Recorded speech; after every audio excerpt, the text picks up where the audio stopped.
Kita mau tanya bagaimana pas antum mulai berangkat ke Tarim ketika itu awal-awal Habib Umar membangun. Bismillahirrahmanirrahim. Alhamdulillah wassalatu wassalamu ala Rasulillah Muhammad ibn Abdillah wa ala alihi wa sahbihi wa man walah, amma ba'd. Awal keinginan untuk ke Hadramaut adalah ketika Al-Habib Umar beserta Habib Ali Al-Jufri beserta Muhammad Al-Habsyi dan Sayyid Ibrahim bin Muhammad bin Abdullah Al-Haddar datang ke Indonesia tahun sekitar 92 atau 93 itu. Kemudian berjumpa awal itu di Haul Sulu. Ya. Di Haul Sulu, dan kemudian berjumpa yang kedua itu di Malang. Waktu beliau ada safari dakwah di Malang setelah dari Solo, kan keliling ke Bondowoso dan lain-lain yang ke Malang. Dari situlah ada satu keinginan untuk menuntut ilmu atau menimba ilmu di kota Hadramaut, di negeri Hadramaut. Itu awal marah antum ketemu Habib Umar. Iya, betul. Di Falso. Kemudian dari situ mulai ada satu himmah, ada satu semangat untuk menuntut ilmu. Akhirnya mulailah belajar di Darut Tauhid. Di Darut Tauhid belajar, tapi kharijiyah ya, pulang pergi. Sambil sekitar setahun mungkin, kemudian meneruskan ke Ustaz Sholeh Al-Idrus. Ya, Darut Tauhid dulu sih. Darut Tauhid dulu, sambil Darut Tauhid terus ke Ustaz Sholeh. Ya, Darut Tauhid itu kan pagi, Ustaz Sholeh itu siang. Sore sampai mulai jam 4 sore sampai jam 8 malam.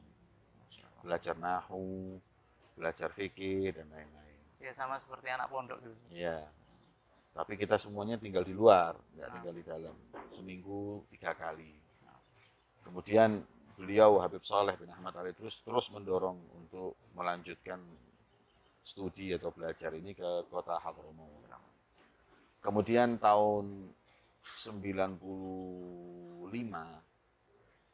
itu Al-Fakir sempat umroh dan berziarah ke Habib Zain bin Sumit, ingin untuk belajar di tempat Habib Zain, tapi tidak mendapatkan kemudahan dalam urusan visa.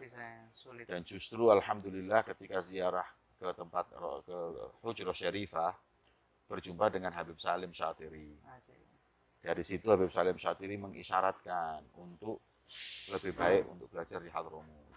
Karena Hadramaut sekarang ini tidak seperti dulu, sudah mulai pondok pesantren dibuka dan lain-lain. Kemudian tahun 95-96 itu Al-Fakir mempersiapkan untuk berangkat ke Hadramaut belajar di Libya, Jakarta. Belajar bahasa Arab. Di Libya, Nah. punyanya Saudi Arabia itu. Yeah.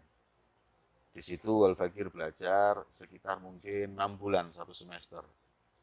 Setelah itulah sekitar tahun 96 akhir atau 97 awal, Allah kasih kemudahan, Al-Fakir bisa berangkat ke Hadramaut bareng dengan Al-Ustadz Hasan Baharun. Yang ketiga itu Ustadz Hasan Baharun mengantarkan santri Dalwa ke Tarim Hadramaut. Ya, alhamdulillah, akhirnya berkat beliau Ustadz Hasan, beliau sampaikan ke Habib Umar bahwa ini adalah ponakan atau apa namanya sepupu atau mindoan dari Habib Sholeh, kepingin belajar, dan alhamdulillah diterima. Waktu itu masih belum ada Darul Mustafa, masih Masjid Aidid sebagai markas untuk taklim itu di Masjid Aidid. Santrinya tinggal di mana? Santri Habib Umar sewa tempat, ada Darusana, ada Baitul Hidayah, ada Taqwa, ada beberapa tempat, kalau nggak salah 3 tempat, Baitul Hidayah, Baitul Sana, sama Taqwa. Rumah kayak rumah kontrakan gitu? Yang Darusana rumah kontrakan, Hidayah itu rumah kontrakan, kalau Taqwa itu masjid, tapi di masjid itu ada tempat tinggalnya. Nah, seperti itu. Alhamdulillah sekitar berapa bulan dari situ Darul Mustafa itu dibangun, dan alhamdulillah jadi, tapi hanya jadi tempat tinggalnya aja. Sakan dulu, asrama aja dulu, tapi taklim tetap jalan kaki tiap hari sampai 3 kali. Pagi sebelum subuh jalan, bangun malam Qiyamul Lail di Masjid Aidid, sos taklim, habis itu pulang. Siang berangkat lagi, kemudian habis gitu apa namanya pulang, terus kemudian sore berangkat lagi, roha fi baitil Habib, Oh, di rumah Habib. di rumah Habib itu roha, terus habis gitu taklim bainal maghrib wal isya di mana Masjid Aidit, habis itu baru pulang makan malam, murojaah baru Darul Mustafa. Di Sakan itu. Iya, itu berjalan lama itu lumayan berjalan lama, sampai sekitar tahun 98 baru iftitah Darul Mustafa, dan dari situ sudah nggak lagi ke Aidit, sudah langsung belajar semua bertempat di Darul Di Mustafa, musola. di musola Ahlul Kisah. Dari Sakan ke masjid-masjid itu jauh Ustaz? Atau dekat-dekat? Dari Sakan yang dari, mana ini? Darusana. Ya, Darusana. Darusana sebelahnya Masjid Aidit, Hmm, dekat. dekat. Yang justru jauh itu ketika asramanya di Darul Mustafa, belajarnya di Aidit. Oh. Nah itu lumayan itu, sehari sampai 3 kali, sampai kadang-kadang Habib kesian, disediain bis, cuman bisnya nggak nampung dengan banyaknya anak. Waktu itu mungkin santri sudah sekitar 100 lebih, 150-an mungkin. Murid masih sedikit. Jadi makanya kalau waktu taklim di Aidit itu, kita waktu di halakoh-halakoh, kadang Habib Umar masih duduk sendiri, ngeliatin halakoh sambil kipas-kipas, masih liatin kita waktu itu masih taklim. Habib Umar Yutabi itu. Iya, Habib Umar liatin anak-anak itu. Yang ngajar siapa Ustaz? Habib Umar memerintahkan anak-anak yang pertama kali, Duf'atul Ula, Kudama ini untuk ngajar adik kelasnya. Dan ada juga orang-orang tarim seperti Syekh Salim bin Ahmad Al-Khatib, Syekh Umar Al-Khatib, Umar bin Husain Al-Khatib itu ngajar terus mulai dulu itu. Dari awal. Ya, Syekh Abu Bakar Al-Khatib, dan sebagian yang halaqah-halaqah baru Ya. itu diajar oleh anak-anak yang kakak kelas kita. Oh. Kayak Habib Jindan dulu ngajar adik kelasnya, Habib Soleh Jufri juga begitu, Habib Hasan bin Ismail juga begitu, Ustadz Mufti Nasihin, Terus udah ngajar itu. ya ngajar adik-adik kelasnya, Ustadz Yahya Rosad, seperti itu. Tapi yang diajar itu anak-anak masih kecil-kecil, Safina, Jurumiyah gitu. Berarti anak-anak tarim itu. Yang ya Yang diajari sama semua, kita anak-anak baru dan anak-anak tarim yang ikut sama kita. bahasa Arab berarti. Iya, semua pelajaran pakai bahasa Arab di sana. Walaupun orang Indonesia ngajar tetap pakai Tetap bahasa harus Arab. pakai bahasa Arab ya. Masya Allah. Habis itu Darul Mustafa itu terbentuk. Sampai akhirnya Darul Mustafa. Ketika Darul Mustafa sudah dibentuk, anak Kudama ini sudah nggak boleh ngajar. Fokus terakhir untuk mau pulang. Semua yang ngajar mulai apa namanya, kebanyakan orang-orang tarim.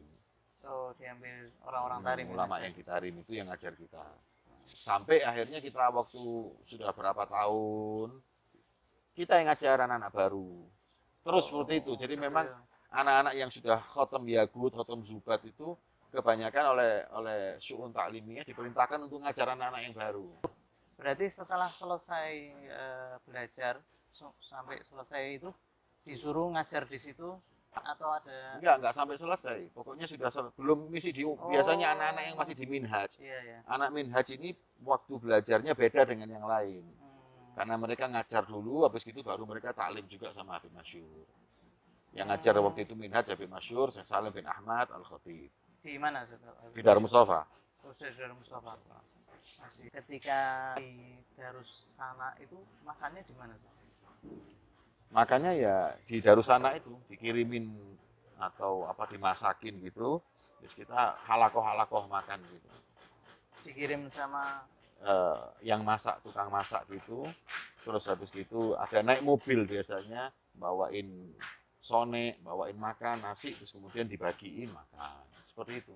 Roti, nasi. Kalau pagi roti, kalau siang nasi, kalau malam nasi. Kalau nasi sudah nasi. Sudah nasi. Kalau pagi roti. Pagi sudah roti. Kalau Habib Umarnya ngajarnya? Habib Umar ngajarnya biasanya itu umum kayak apa namanya, ngajar umum dan ngajar anak-anak yang sudah waktu saya di sana, Habib Umar ngajar minhaj. Minhaj. Ngajar anak-anak Kudama minhaj sama Habib Masyur. Dufaula itu. Ya, Duf'atul Ula. Setelahnya sudah roh aja mereka. Enggak, Habib Umar kadang-kadang Habib Umar ngajar walaupun bejuri. Ada halako yang malah di bawah anak waktu itu, mereka dapat satu kemuliaan, kesempatan yang ngajar langsung Habib Umar taklim bejuri. Dari awal? Dari awal. Dari awal Iya. Jadi kadang-kadang Habib minta sendiri, minta yang anak-anak bejuri anak yang ngajar. Tapi Habib itu belum sibuk. Ya dibilang belum sibuk, awal-awalnya memang nggak begitu sibuk, tapi semakin hari semakin sibuk, dan kita udah dikasih tahu oleh Habib Ali Jufri, dikasih tahu, waktu itu udah dikasih tahu. Ambillah kesempatan kosongnya jadwal Habib saat ini untuk ketemu, untuk bicara dan lain-lainnya. Karena ada satu waktu nanti kamu nggak akan bisa pernah untuk salaman aja repot. Dan itu terjadi omongan itu nggak terus 15 tahun kemudian, tidak. 2-3 tahun kemudian sudah sulit kita salaman kecuali asar sama subuh.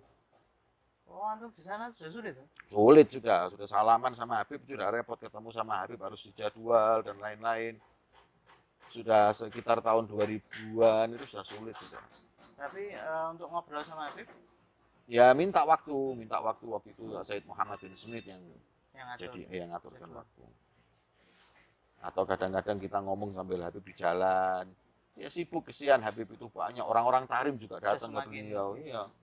Karena yang dihadapin Habib ini orang seluruh dunia, yang orang Eropanya, yang orang Indonesianya, semacam-macam.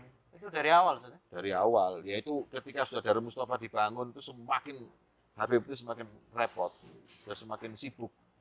Itu setelah Habib Abdul Qadir datang, Habib Umar buat datangkan santri di Indonesia. Oh, Habib Abdul Qadir itu datang tahun 90-an. Oh, 90-an. Ya. Habib Abdul Qadir itu datang tahun 90-an, kemudian ketemu Habib dan Habib disuruh ke Indonesia. Kalau tidak salah itu permintaan Habib Ani Solo. Dan akhirnya Habib tahun 92 atau 93 itulah ke Indonesia, dan dari 93 itulah bawa santri-santri yang 30 orang ke Patromo. Kalau pengalaman antum di Tarim yang berkesan betul buat antum? Wah, banyak ya pengalaman ini, berkaitan dengan apa dulu gitu loh. Yang betul-betul antum tidak bisa lupakan. Bisa tentang pertama, Tarim itu sendiri sudah guru. Karena kita itu dituntut untuk bisa jadi seorang santri benar. Contoh ya, kalau kita sholat Jumat pakai baju yang selain putih, itu sudah kayak aib di mata orang. Ini bukan guru yang menegur, tapi masyarakat sudah negor kok. Jumatan kok nggak pakai putih. Terus minum berdiri, itu sudah santri kok minumnya berdiri. Masuk masjid kok kaki kiri. Jadi lingkungannya itu sudah mendukung.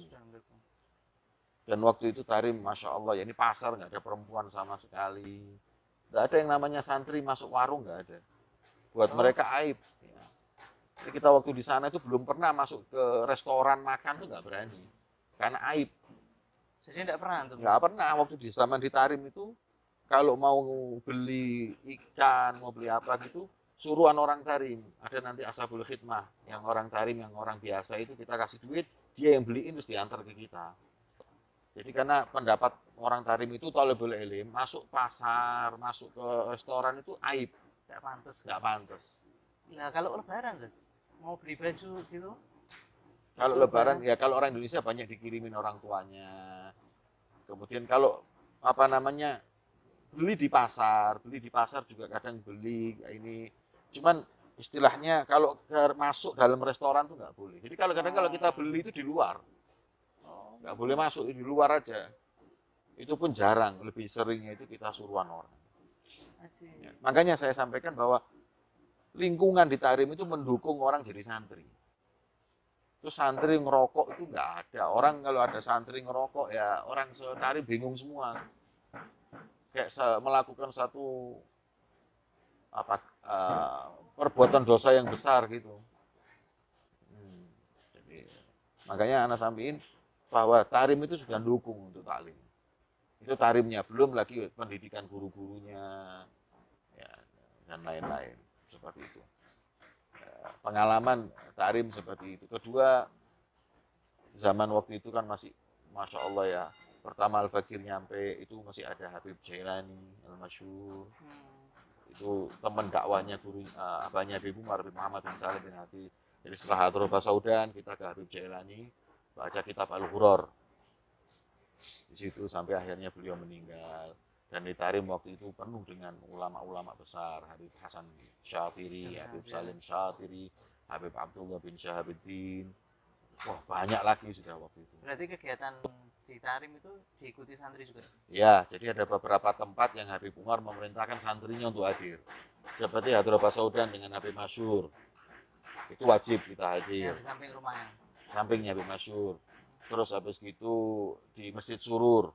Masjid Surur. Nah, itu wajib hadir, semua hadir, nggak ada yang nggak hadir. Maulid apa? Maulidnya sama kemudian habis itu Maulid Habib Abdullah bin Syahab. Terus setelah itu di madrasnya Sakron, Masjid Sakron, di situ juga seperti itu. Terus di madras di Rubat juga kadang-kadang.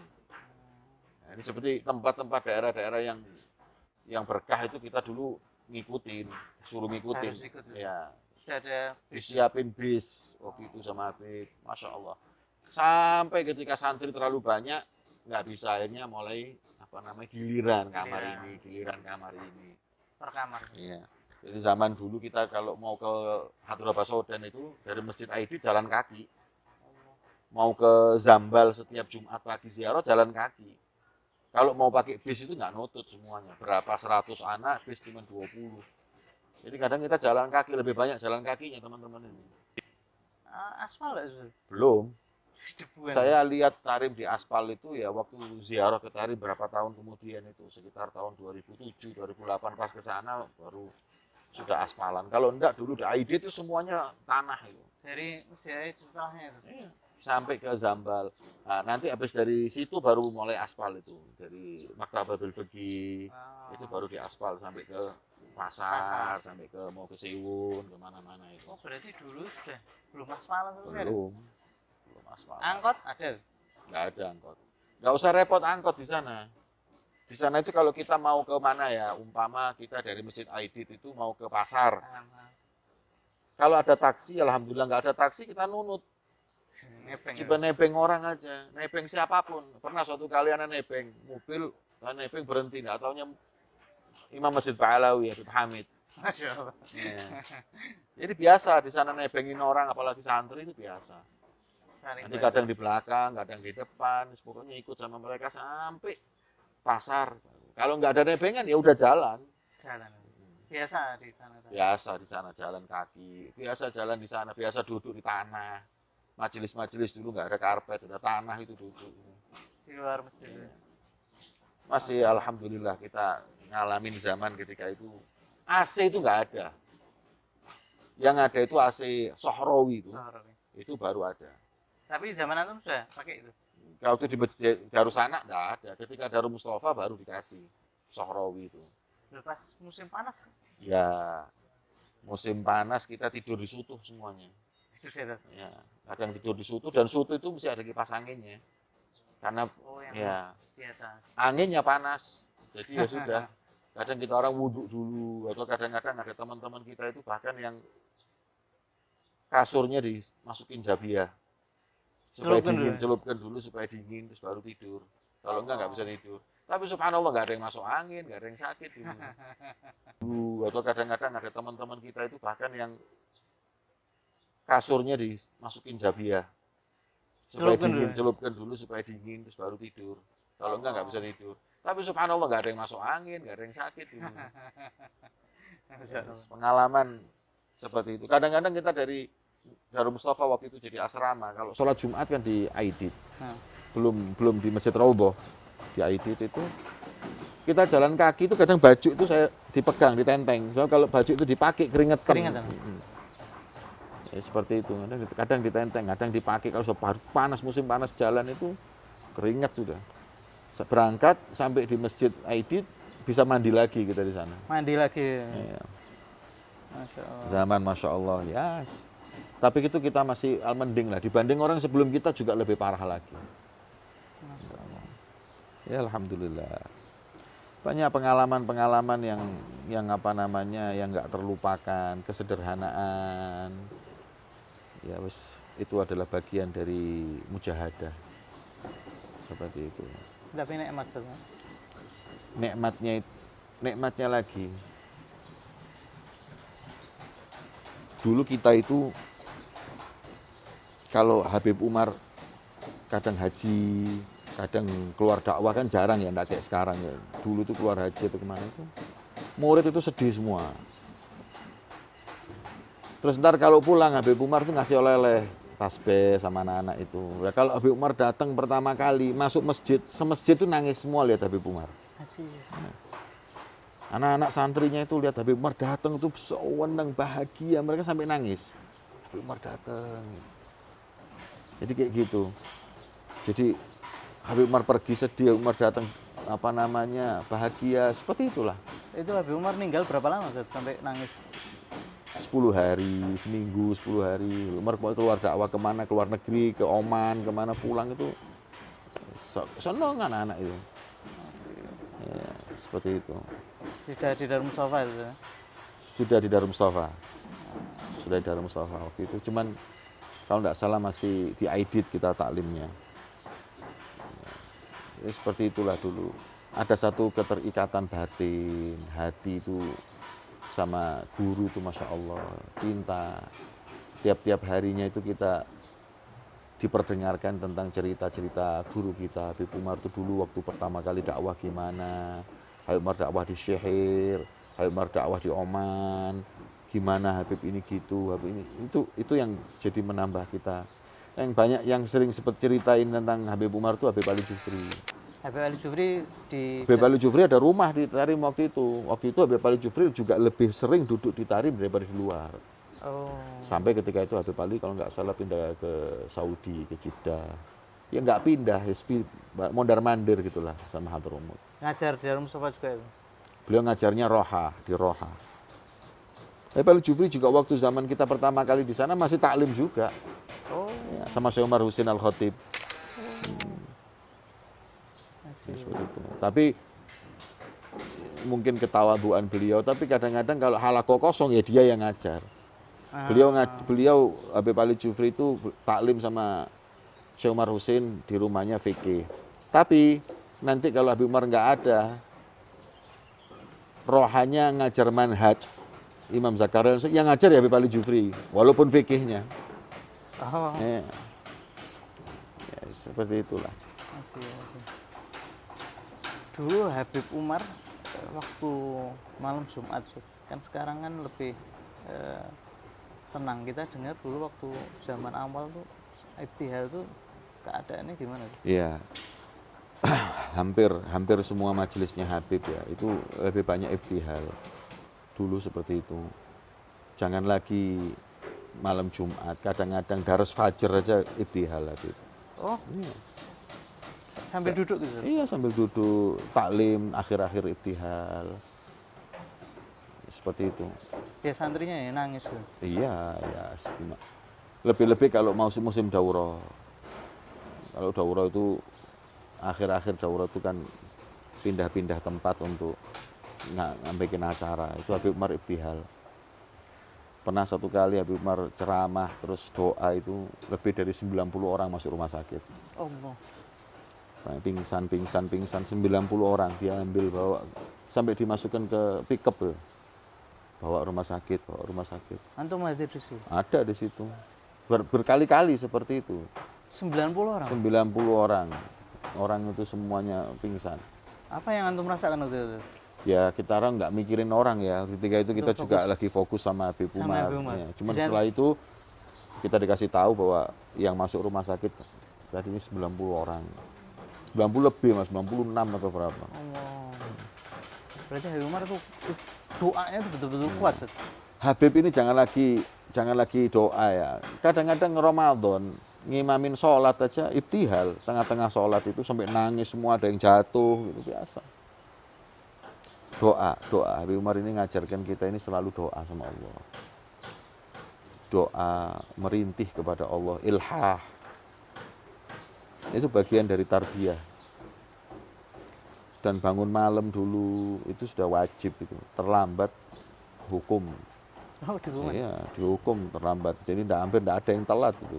Setiap pagi, sebelum subuh setengah jam lebih itu kita diajarkan untuk ibtihal. Ya Allah, ya Allah, ya Allah.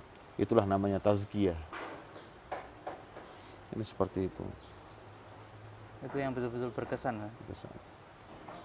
Jadi dulu kita itu kayaknya ilmu itu nomor 2, nomor 1 itu irtibat bisyekh, menjalin hubungan dengan guru. Seperti itu. Sekarang hampir sedikit saja. Anak nggak tahu sekarang gimana, cuman mungkin karena banyaknya murid ya, itu. Tapi insya Allah anak kira Habib ya itu. Ada keistimewaan Habib Umar yang kita lihat ini adalah satu maziyah buat beliau. Habib Umar dari tahun 92 saya ketemu 91 yang waktu datang ke Solo sampai sekarang ya itu Habib Umar. Ya segitu itu. Jadi nggak terus berubah dari stylenya, dari cara bicaranya, jadi segitu Habib.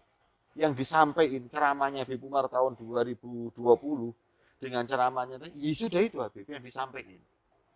Jadi beliau itu istiqomah atau sabat, kokoh dalam manhaj itu. Nggak berubah-berubah dengan zaman berubah ini. Ya segitu itu Habib. Ini yang kita mesti belajar. Kita dari Hadramut pulang, masya Allah gini, habis gitu kena keadaan berubah lah itu Habib Umar enggak. Dimanapun Habib ya Habib. Kata amalnya itu dibawa dari. Dan Habib Ali Jufri juga seperti itu. Saya dulu dengan Habib Ali Jufri ya kenal dekat. Terus kemudian Habib Ali Jufri setelah itu ke Abu Dhabi bertahun-tahun nggak jumpa. Saya pulang, anak pulang, yang terakhir anak pulang ke Indonesia yang nganterkan juga Habib Ali Jufri sama Habib Umar. Setelah itu nggak ketemu lagi. Nggak ketemu lagi itu sampai mungkin 15 tahun.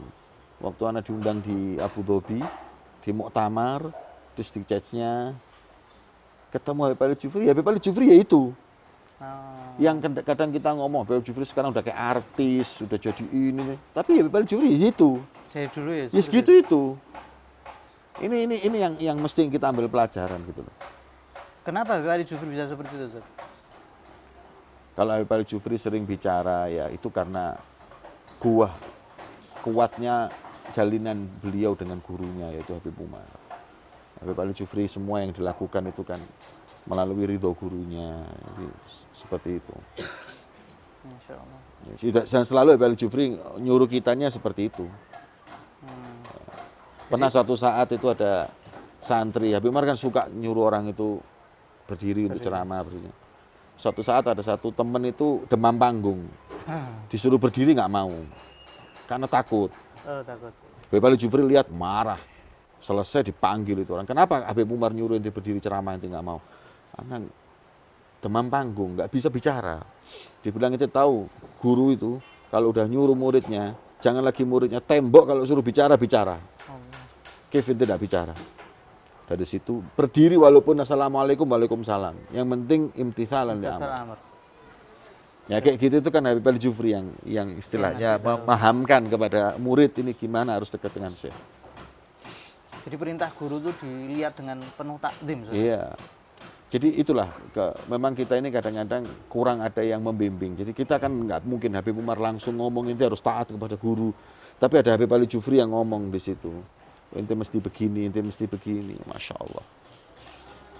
Kalau pengorbanan Habib Umar untuk santrinya, Ustaz? Zamannya anak itu nggak seperti zaman sebelum. Kalau zaman sebelum anak itu kayak Habib Mundir dulu sampai selimut anaknya dikasihkan santrinya, makanan anaknya dikasihin santrinya. Itu saya enggak ngalami. Bahkan dulu Habib Umar itu kalau listrik ini kan pakai matur. Oh, betul. Pakai diesel ya. Itu kadang kalau malam bensinnya habis, yang datang ngisi bensin nyalain Habib Umar. Jadi kesian anak-anak nanti mati kipas anginnya. Habib Umar sendiri. Itu di dalam Mustafa? Enggak, belum di Darussanak. Darussanak itu. Oh, masih sering mati lampu juga zaman dulu? Iya, masih pakai matur kan, pakai diesel itu. Oh, listrik dari pemerintah? Listrik dari pemerintah itu 6 jam mati, 6 jam nyala, gitu-gitu. Habib Umar sampai ngisi sendiri? Sampai sendiri dia yang nyalain. Masya Allah. Kalau bicara pengorbanan Habib buat santrinya ya saya kira bukan cuma dulu aja, sampai saat ini. Waktunya, ya, roha nggak pernah ninggal. kadang-kadang capek dari luar kota ya tetap orangnya itu istiqomah. Maka Habib Zain bin Semit ketika muji Habib Umar itu, ya, waktu di satu majelis Habib Zain bilang, min maziyat bin Hafid atau min haziyat Habib Umar, ana la yudhayyi waktu. Nggak buang waktunya sia-sia. Kalau mau belajar sama Habib paling enak itu ketika ente safar. Habib Umar itu kalau safar di pesawat itu baca kitab. Tidak dia sendiri atau murid-muridnya yang baca sampai tidur. Kalau sudah tidur berhenti baca kitab. Satu. Nanti turun dari pesawat, nunggu umpama pesawat itu nunggu visa atau nunggu apa. Habib Umar duduk sendiri, tahfidz Qur'annya dibaca, murojaah Qur'an. Itu tidak pernah buang waktu. Setelah murojaah Quran, selesai dipanggil, baru keluar. Keluar, naik mobil, nanti sampai acara. Enggak mau buang waktu. Semua waktunya itu makmur bita'ah. Ibadah, nuntut ilmu, ngajar. Dan itu kelebihan Habib Umar yang kita saksikan. Jadi kalau mau ngambil pelajaran sama Habib itu, yang enak itu kalau safar sama Habib. Bagaimana beliau menghadapin orang, bagaimana akhlak beliau.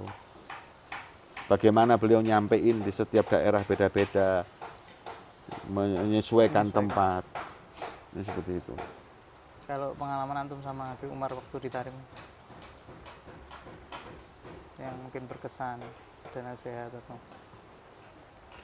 pengalaman pertama yang nggak bisa terlupakan dengan Habib Umar ketika 4 bulan pertama kali anak datang di Tarim itu kan orang tua meninggal, abah waktu itu meninggal dunia. Nah ketika itu kita udah siapin, anak sudah khuruj audah. antum sudah mau pulang? Ya sudah khuruj nihai itu khuruj audah, pokoknya harus keluar. Udah beli tiket, terus ngomong sama Habib izin waktu itu. Kata Habib Umar, dudukmu di Tarim lebih afdol dan lebih membahagiakan abahmu daripada ente pulang. Itu pertama. Kemungkinan memang kalau waktu itu pulang bisa jadi kita nggak balik, akhirnya nggak jadi apa-apa. Jadi Habib Umar lihat bi'ainil basirah, julusak ahsan. Dan ente kita dibesarkan hatinya waktu itu. Setiap taklim, setiap ibadahmu, abahmu dapat pahala yang sama karena dia yang memerintahkan kamu ke sini. Itu salah satu kesan pertama ya sama Habib begitu. Terus malam-malam ketika saya meninggal ya, itu Habib Ali Jufri masuk ke kamar. Menghibur, dipeluk sama Habib Ali Jufri, dinasehati, dikasih uang sama Habib Ali. Masya Allah. Saya lihat Habib Ali Jufri itu mencintai orang-orang yang dekat dengan gurunya, yang murid-murid gurunya itu diperhatiin sama Habib Ali. Masya Allah. Ini seperti itulah. Di zaman kita di Tarim. Nggak jadi pulang akhirnya? Nggak jadi pulang. Alhamdulillah. Setelah nggak jadi pulang bertahun-tahun, selesai ngomong sama Habib. Alhamdulillah Habib. Akhirnya studi saya selesaikan. Dan ini berkat dari anak taat dengan perintahmu. Ya, kalau nggak jadi orang, nggak jadi apa-apa. Tapi sekarang alhamdulillah bisa selesai berkat daripada nasihatnya Habib untuk tinggal di sana di Hadramut. Habib Umar Farhan. Pas pondok pesantren ini dibuka juga anak ingetin lagi Habib Umar. Habib ini semua berkat nyantum. Kalau anak waktu itu pulang mungkin nggak ada ini semua. Habib Umar senyum. Ya seperti itu. Dan sosoknya beliau itu sosok murabi, sosok orang tua kayak abah. Ya, seperti itu. Berarti kita mestinya enggak perlu takut. Enggak perlu takut gimana? Untuk datang ke Habib Umar. Kan kadang ada santri itu. Ya, asal gini, kita ini harus tahu waktu. Kalau duduk sama Habib ini tahu waktu. Kadang-kadang orang kayak Habib Umar itu kan sibuk ya. Saya merasakan ketika saya yang sibuk sekarang dengan pondok, majelis dan lain-lain aja kadang-kadang sudah capek. Duduk sama santri ini aja tidak repot. Nah, Makanya cari waktu yang tepat untuk bisa duduk dengan guru itu. Nah, disitulah kita ngomong dan Habib Umar akan perhatikan kepada urusan-urusan kita itu perhatian. Kalau nggak bisa, sebagian teman kita ngirim surat. Ngirim surat. Habib Umar jawab. Habib Umar jawab. Alhamdulillah. Kalau sama ulama-ulama yang lain, Ustaz, pengalaman antum?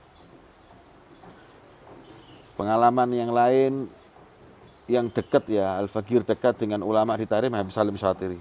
Habib Salim. Habib Salim itu Masya Allah bersih hatinya, terus nggak tahu ya, saya cinta betul sama beliau itu. Dari waktu di Tarim, kemudian ketika pulang ke Indonesia, beberapa majelis kita nerjemahin, terus Habib Salim perhatian sama kita, bahkan pernah datang ke pondok, ya, sampai kita buatin gosida atas kedatangannya, terus ke Tarim, lagi diundang makan, terus banyak hal-hal yang dibicarakan sangat detail gitu sama Habib Salim. Habib Salim juga sosok kayak orang tua, tanya gimana pondoknya, gimana keluarganya, sampai kadang tanya berapa istrinya. Masya Allah. Habib Salim Masya Allah Habib pada Habib, bersih, orang hatinya bersih itu enak gitu loh. Masya Allah. Bahkan waktu yang nggak bisa lupa, Al-Fakir jumpa dengan Habib Salim Syatiri terakhir itu waktu di Abu Dhabi. Dari jauh Habib Salim itu lihat senyum, bagil. Ya, itu sudah waduh, nggak bisa tidur ana. Dipanggil Habib Salim gitu sudah bisa tidur ana. Ya ini Masya Allah. Senang, Ustaz. Ya orang-orang ini gimana ya, punya ihtimam ya nih bitolabatul ilm dengan santri. Setelah antum pulang juga masih diperhatikan, Ustaz? Iya. Guru-guru kita itu gitu, kalau kita pulang itu dia tanya, apa sekarang kegiatanmu, apa ngajar di mana, dakwah di mana, tanya tentang gimana manfaatnya lah. Ya, seperti itu. Terakhir, Ustaz, pesan antum buat santri yang ingin berangkat ke Tarim, apa yang harus? Ada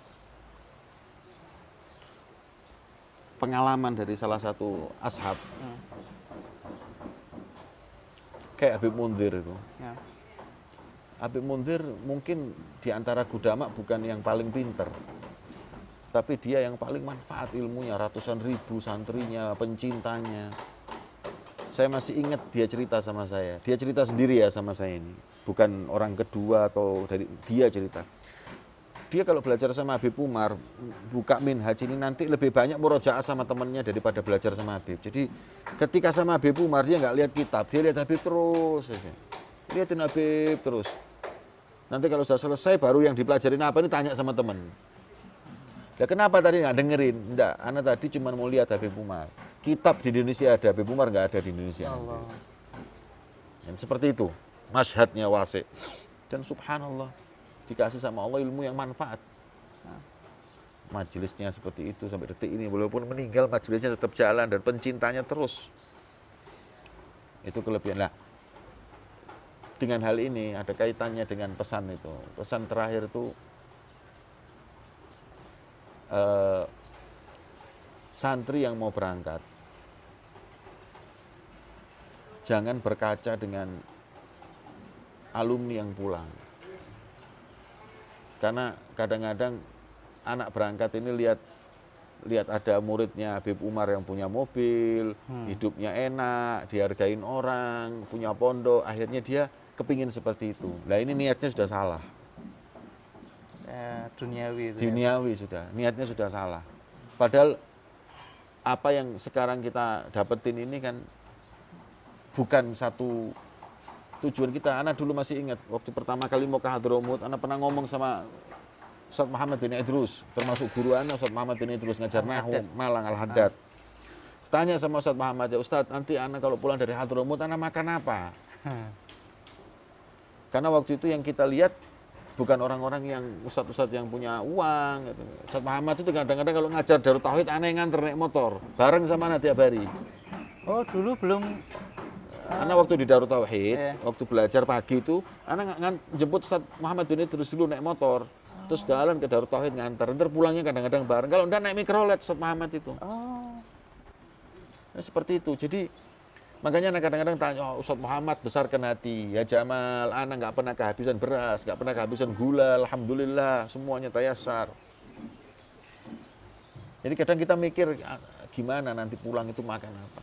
Pas sampai di sana, 5 tahun belajar di Hadramut, terbesit lagi itu.